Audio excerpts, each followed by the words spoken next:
And are you Anthony Nino? Defense, I'm showing you the discovery acknowledgement. Have you received all the discovery in this case and did you review it with your client? Yes, I have.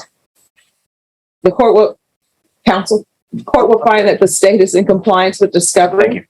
Mr. Nino, I'm showing you what's entitled Application for Deferred Adjudication or Community Supervision. Did you review that document with your attorney? Did you understand it? And did you sign it? Next, I'm showing you what's entitled True Bill of Indictment. Did you review that with your attorney? Did you understand it? Counsel, do you waive the reading of the indictment? Yes, we do. State, are you proceeding on the indictment as presented? We are, Judge. Next, I'm going to show you what's entitled Court Admonishments and Defendants Waivers and Affidavit of Admonitions.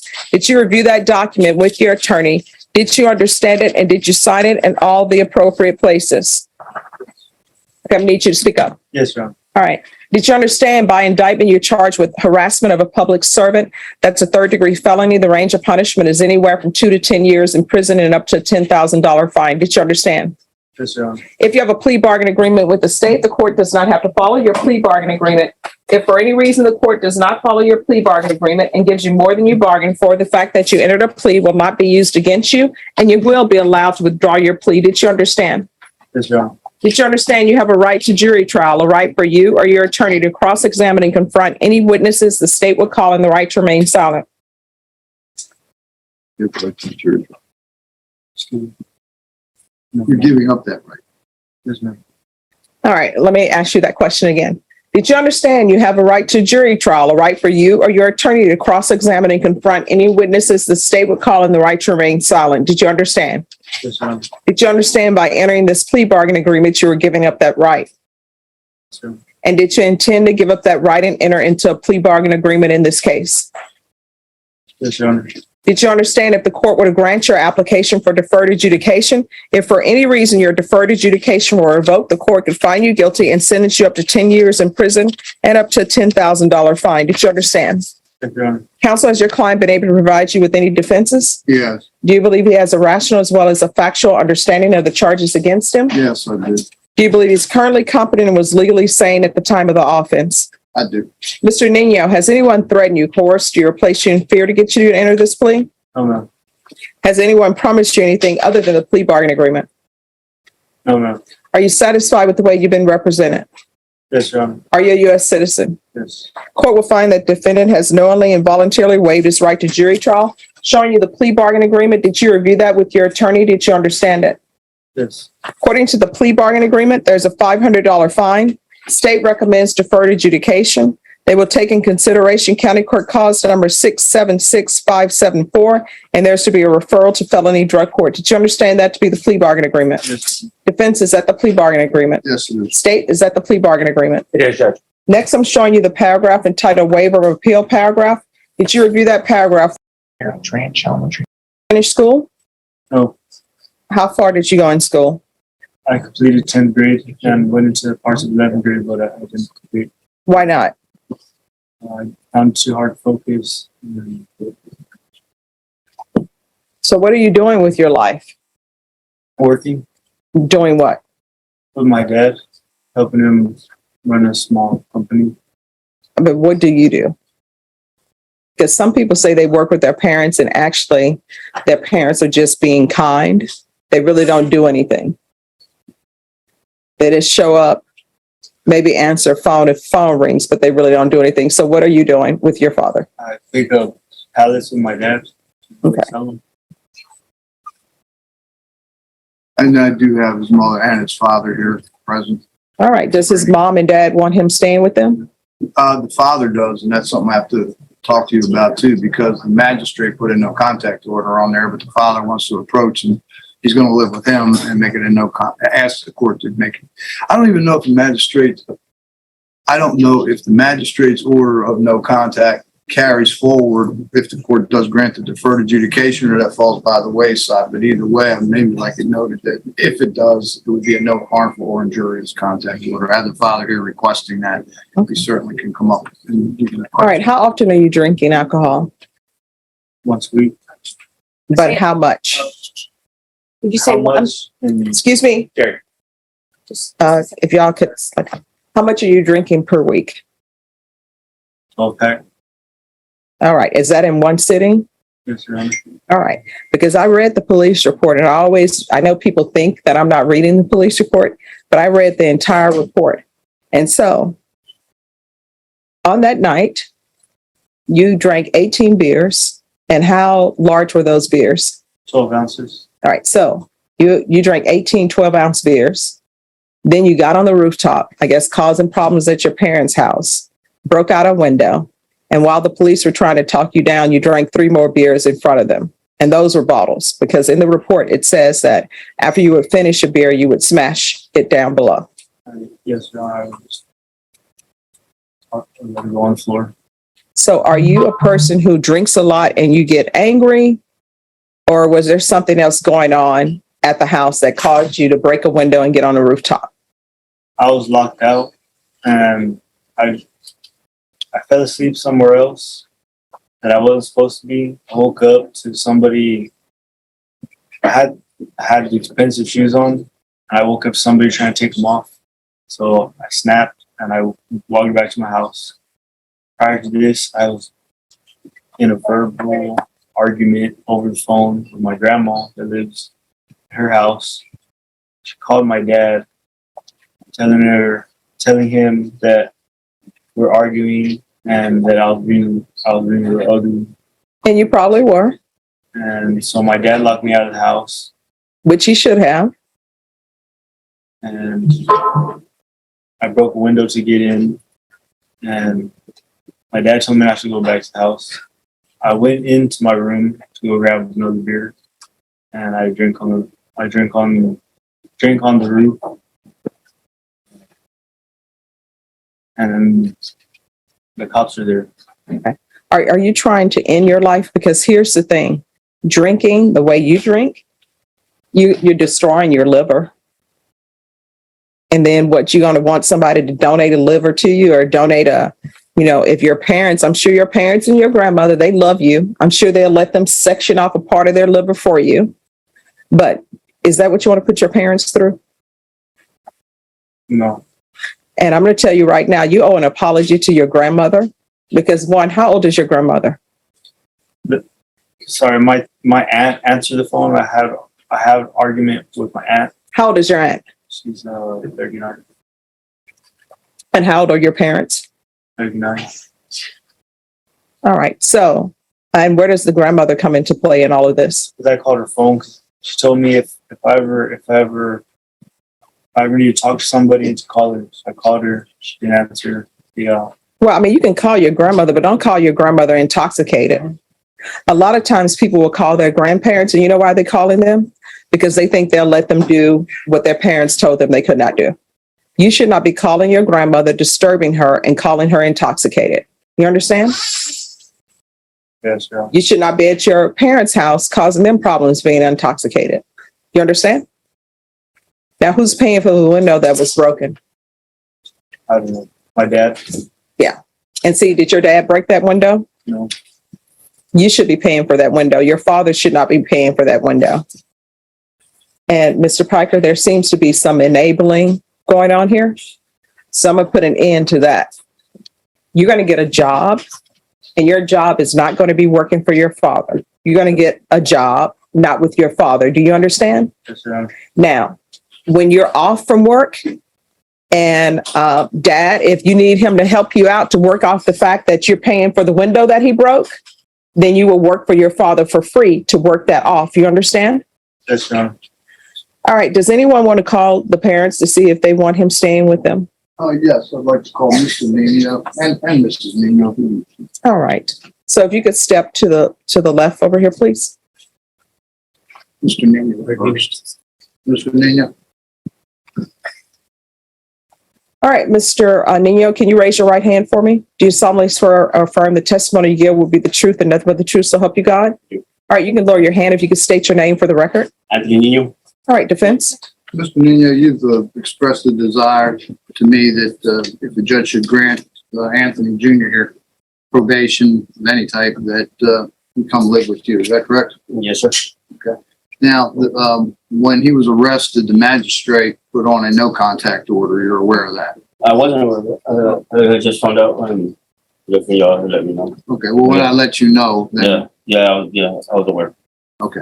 And then when I told you that, you said, but he's going to be living with me. What are we going to do about it?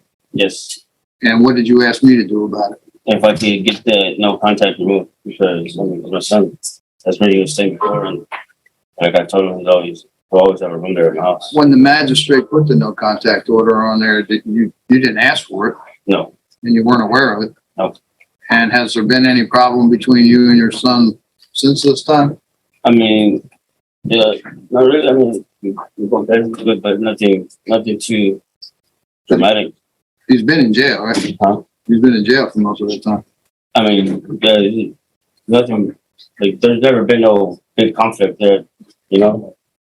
That's why I was surprised when I saw that. Do you have any fear of your son? Oh, not at all.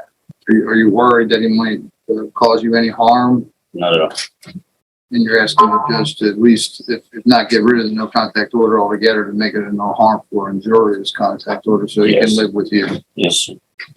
That's it. Nothing from the state, Your Honor. All right. So do you have alcohol in your home? No, not at all.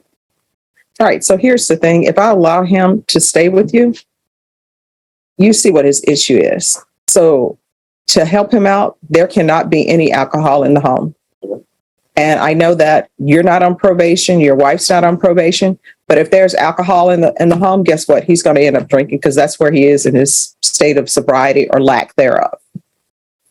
And he's not going to be allowed to work with you. Do you understand? Yes, ma'am. Now, I did let him know that he needs to pay you for that window that he broke. So when he's not working at a different job that he's going to have, if when he's off, if you want him to work with you to work off the payment for that window, he can. But you're not to pay him. You understand? Yes, ma'am. Because he has to learn some responsibility and everyone needs to stop making excuses for him. You understand? I'm good. Oh, I yes. also want, like, when he worked with me, I was not lenient with him at all whatsoever. I made sure he was up for all of us that he had to take on that responsibility.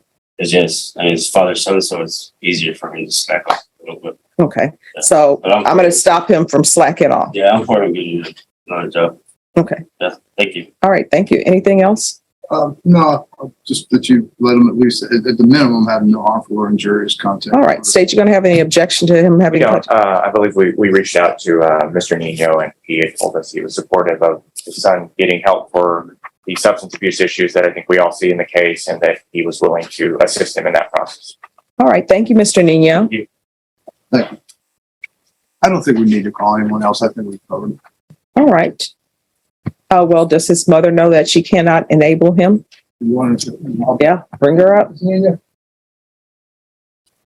if she doesn't, she will in a second, I'm assuming. Yes. All right. Can you raise your right hand for me? Do you solemnly swear or affirm the testimony you give will be the truth and nothing but the truth, so help you God?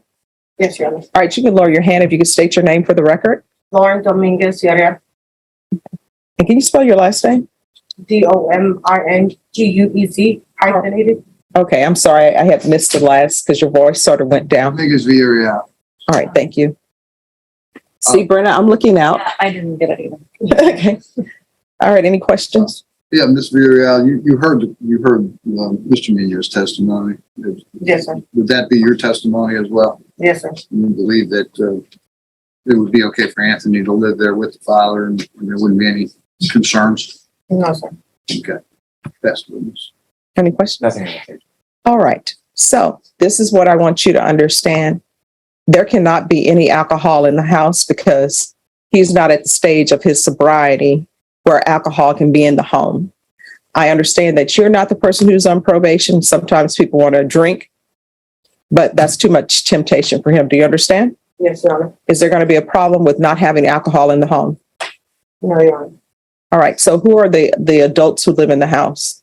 Well, where he's gonna stay with his father, Yes. we're two different households. Oh, okay. Yes, Your Honor. So he won't be living with you. No, Your Honor.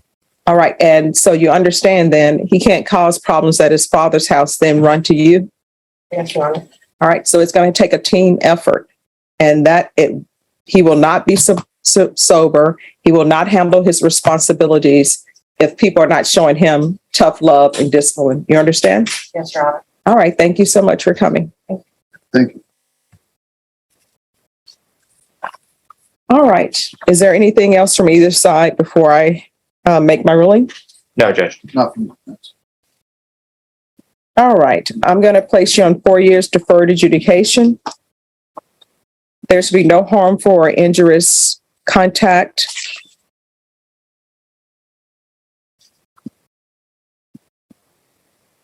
With your father. You're going to reside with your father. So what that means is you have to live with him. If something goes wrong at the household and there's some kind of emergency where you have to leave, you're going to have to let probation know. You understand? So that's going to be your residence. Yes, ma'am. We're going to be GPS, waive or defer fees. And that's GPS until further notice. It's going to be partial. And that will be for work only. Well, work and any type of treatment he's in. Your curfew is 7 p.m.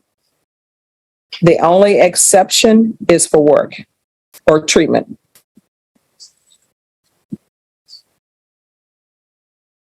I'm going to want a referral to felony drug court. You're going to be evaluated while in custody. Since it is Monday, they'll see you before the week is out. You need to be honest with them about your alcohol use. You understand? Yes, ma'am. Is there any other substances other than alcohol for you? And now's the time to be true. I use methamphetamines. I use marijuana, synthetic marijuana, opiates, opioids. All right. So we're going to do our best to get you on track, but none of this is going to work if you're not serious. Okay. Sure. All right. We're going to do a TAP evaluation also. If for any reason felony drug court doesn't accept him, he's to remain in custody and we're going to have him brought back. There's going to be proof of employment within 30 days of release. You're not allowed to work for or with your father. And by work for or with your father, what I mean is he's not allowed to give you payment. So if you want to help him out and work with him, you can, but he's not going to give you payment for that. You understand? Understood. Now, later on, if you're doing well, I may change my mind on that and allow you to work with him. But for now, you can't. You understand? Understood, Your Honor. Do you have any children? Oh, ma'am. All right. That's a good thing because you're not ready for them right now. Okay. 100 hours of community service restitution. 40 of those hours will be waived if you provide the proof of the COVID vaccination. Court is not requiring you to get the COVID vaccination, but if you do, 40 of those hours will be waived. Taking consideration County Court cause number 676574. There's a $500 fine that will be probated. I'm going to want you to either do some sort of trade school or obtain your GED. Once you've done that, the remaining hours of your community service restitution will be waived. Thank you, Your Honor. But that's upon completion, okay? Yes, ma'am. There's going to be regular reporting by Zoom or in person. We're going to start him with the UA hotline. And I'm going to want field visits 2 times per month, random until further notice. And I know probation always do these type of things when they visit, but just make sure they check the trash cans and check the house for alcohol and any other items. Yes, Your Honor. All right. Probation, is there anything else that he needs? That UA hotline, is that going to be until further notice? Yes. As well? No, Your Honor. All right. Is there anything else you need from the court in order to be successful? No, Your Honor. All right. I'm going to show you what's entitled Trial Court Certification of Defendant's Rights to Appeal. Did you review that document with your attorney? Did you understand it? And did you sign it?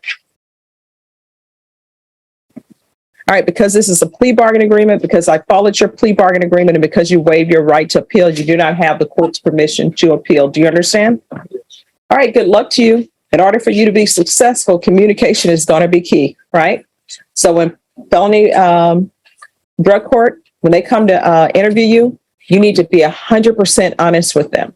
Because if you're honest with them, they will accept you. And what will end up happening is this case will be transferred to felony drug court, and they'll give you their conditions, okay? Yes. You understand? All right. And then hopefully you will graduate and you will say, Judge, will you come to my graduation? I've completed everything. And guess what? I will show up.